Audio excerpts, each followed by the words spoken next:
వస్తుంది. పోలీసులు ఈ రోజున ప్రజలకు భద్రత కల్పించడానికి, లా అండ్ ఆర్డర్ కాపాడటానికి అసలు ఏ విధమైనటువంటి ఘర్షణ వాతావరణం వస్తుంది, ఏ విధమైనటువంటి ప్రాణాలకు సంబంధించినటువంటి ముప్పు ఉంది, ఏ విధమైన ఇబ్బందులు ఉన్నాయి, ఇవన్నీ తెలుసుకుని భద్రత కల్పించేటువంటి బాధ్యత ఉంది.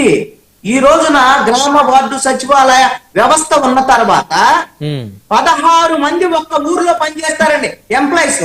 16 మంది 16 రకాలకు సంబంధించినటువంటి విధులు నిర్వర్తించేటువంటి వాళ్ళు ఉన్నారు ఈ రోజు ఊర్లో. ఆ విధమైనటువంటి పరిస్థితి ఉన్నప్పుడు వాళ్ళలో పోలీసులకు సంబంధించినటువంటి సమాచారం ఇచ్చేటువంటి వ్యవస్థ కూడా ఉంది. మీరు గమనించండి, ఆ విధంగా కింది స్థాయి ఉద్యోగుల దగ్గర నుంచి మొత్తం పోలీసు, రెవెన్యూ, అదే విధంగా మండల అధికారులకు ఏ విధమైన సమాచారం ఇచ్చేటువంటి పరిస్థితి ఉంటే అధికార యంత్రాంగం నిద్రపోతుందా? అంటే నేను ఒకటి అడుగుతాను, ఈసలు ఈ అధికార పక్షం వాళ్ళకి ఈ విషయంలో నేను ఒకటి అడుగుతాను. ఇదే రోజున పొలం అంటూ వెళ్ళి సంవత్సరం నరైంది, ఊరూరికి తిరిగి ఇంటింటి తిరిగి తెలుగుదేశం నాయకులు, జనసేన నాయకులు, బీజేపీ నాయకులు పోటీ పడి మరి ఏది పెన్షన్లు పంచుతున్నారు. ఏంటి మీకేం పని? నాకు అర్థం కాదు.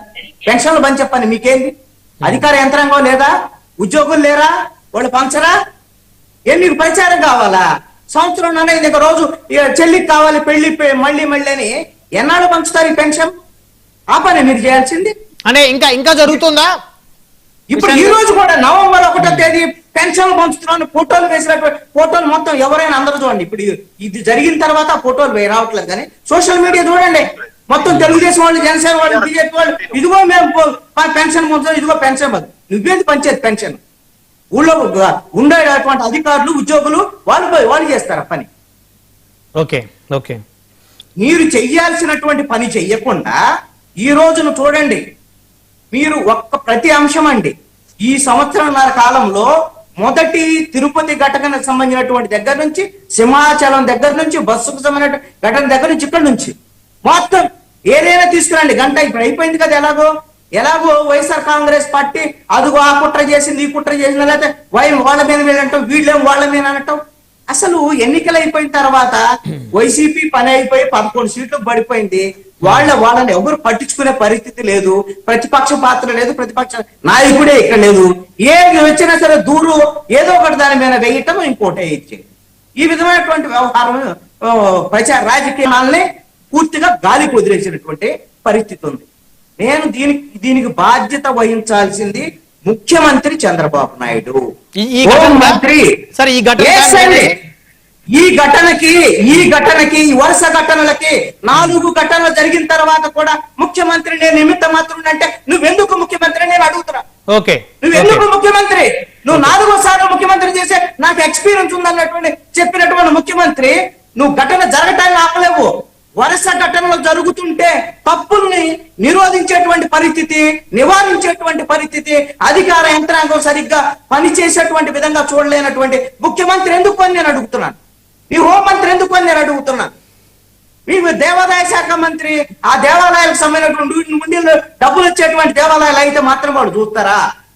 ఈ దేవాలయం అసలు ఎలా కట్టారు? ఆ ఊర్లో దేవాలయం కట్టేటువంటి పరిస్థితుల్లో గ్రామ పంచాయతీకి సంబంధించినటువంటి వాళ్ళకి ఒక సమాచారం ఉంటుంది. అక్కడ ఎంతమంది భక్తులు వస్తారో సమాచారం ఉంటుంది. అక్కడ అధికార యంత్రాంగానికి సంబంధించినటువంటి మొత్తం సమాచారం ఉంటుంది. అది లేదా ఏమన్నా మనం అదేమన్నా ప్రత్యేకమైనటువంటి వాళ్ళ పరిస్థితి? ఓకే, ఎంత బాధ్యతారహితమైనటువంటి వ్యవహారం. ఆయన కట్టినటువంటి ఆయన తిరుపతి వెళ్తేట దేవుడు సంబంధించినటువంటి వాళ్ళు ఎవరో అక్కడ ఉన్నటువంటి వాళ్ళు నెట్టేశారట. ఆయన దగ్గర డబ్బులు ఉన్నాయి, పొలం ఉంది, గుడి కట్టేశాడు, వదిలేశాడు. ఇంక అందరూ వచ్చేస్తున్నారు. గుడి కట్టావు, నువ్వు ముసలాడు, 85 ఏళ్ళే, మంచిదే కట్టావు. నువ్వు దానికి సంబంధించిన పర్యవేక్షణ ఏదో దానికి కనీసమైనటువంటి దాని ఏర్పాట్లు, దానికి సంబంధించినటువంటి వ్యవహారము, భక్తులు వస్తే ఏ విధంగా చూసుకోవాలి అనే దానికి ఒక నలుగురిలో ఎవరినో ఒక కమిటీలో ఏదో ఒకటి వేయాల్సినటువంటి బాధ్యత ఆయన మీద ఉందిగా.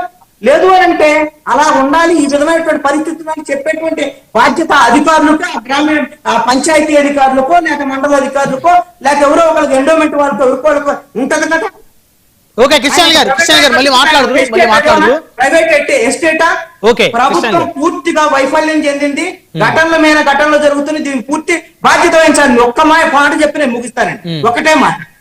ఈ రోజున రాష్ట్రంలో పాలన ఎలా ఉంది అంటే ఒక్క ఎమ్మెల్యేకి తెలియకుండా పోలీస్ స్టేషన్ లో పోలీసులు ఉద్యోగం చేసేది లేదండి. వాళ్ళు కేసు పెట్టాలన్నా కేసు తీసేయాలన్నా ఎవరి మీద పెట్టాలి ఏంటి? ఒక ఎంఆర్ఓ ఆయన పని విధుల ప్రకారంగా ఆయన పని చేయాలన్నా సరే ఎమ్మెల్యేకి చెప్పాలండి. ఒక ఎండిఓ ఒక శాంక్షన్ ఏదైనా ఒక దానికి సంబంధించిన లోన్ వ్యవహారం ఇవన్నీ అన్ని ఎమ్మెల్యే. ఇదేమో రాజుల పాలన అండి.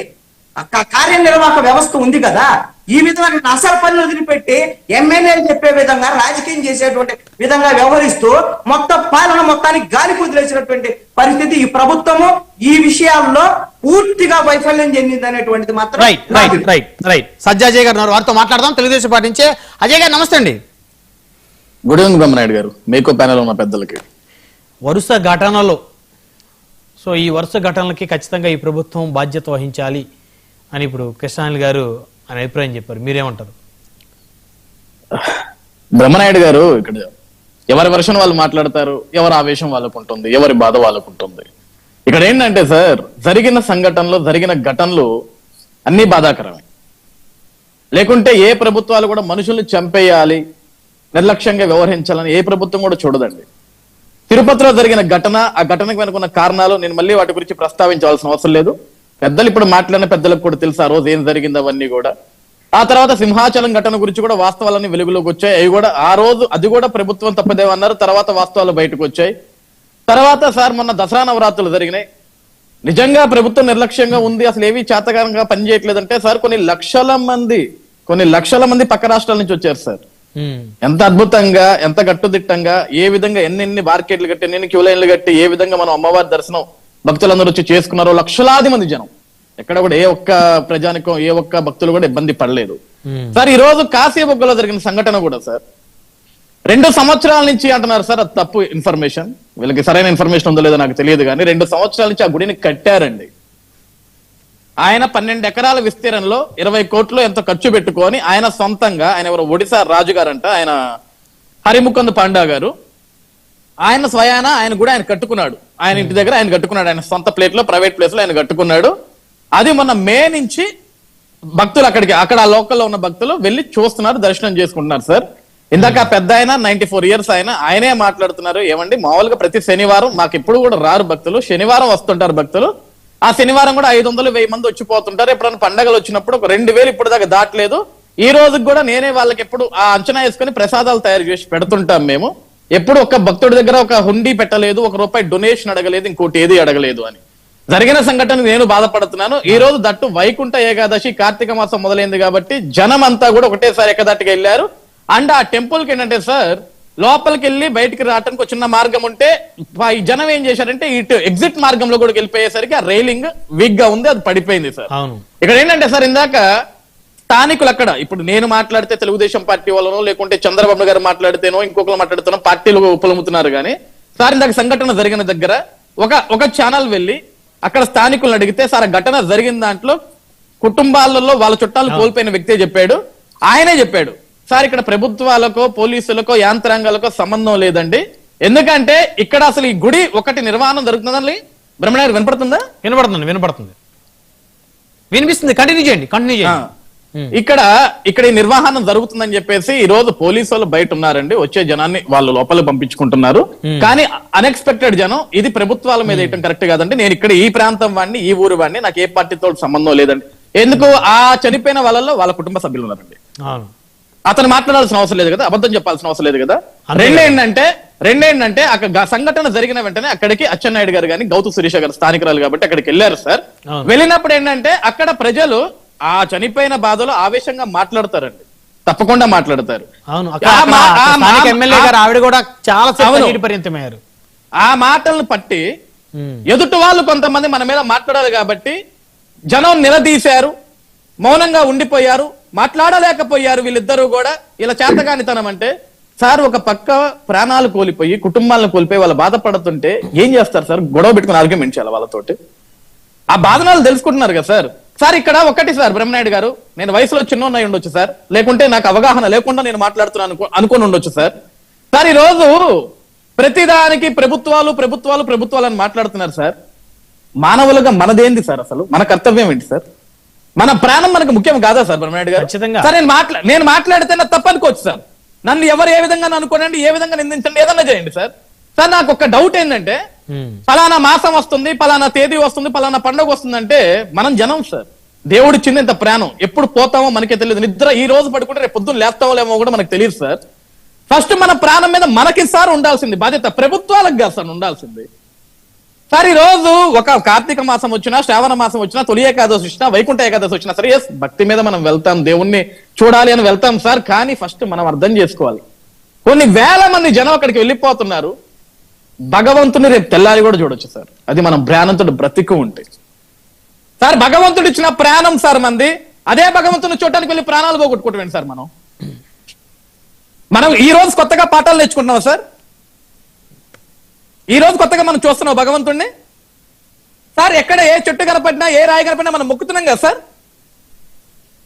నేను అనేది ఏంటంటే సార్, ఇక్కడ జనాన్ని తప్పు పట్టాలనో భక్తులు తప్పు పట్టాలని కాదు సార్. ఫస్ట్ మన భద్రత మీద మనకి బాధ్యత ఉండాలండి. ఎన్ని ప్రభుత్వాలు ఉన్నా, లక్షల మంది పోలీసులు ఉన్నా, ఎంతమందిని కాపాడుకుంటారు సార్? వాళ్ళవి కూడా ప్రాణాలే కదండి. మనం అందరి ప్రాణాలే సార్, అందరి ప్రాణాలే. ఇలా సంఘటనలు జరిగినప్పుడు, దుర్ఘటనలు జరిగినప్పుడు మనం బాధపడతాం సార్. ఈ 2 రోజులు మనం ఆవేశపడుతున్నాం, ఈ 2 రోజులు మనం ఆడుకుంటున్నాం.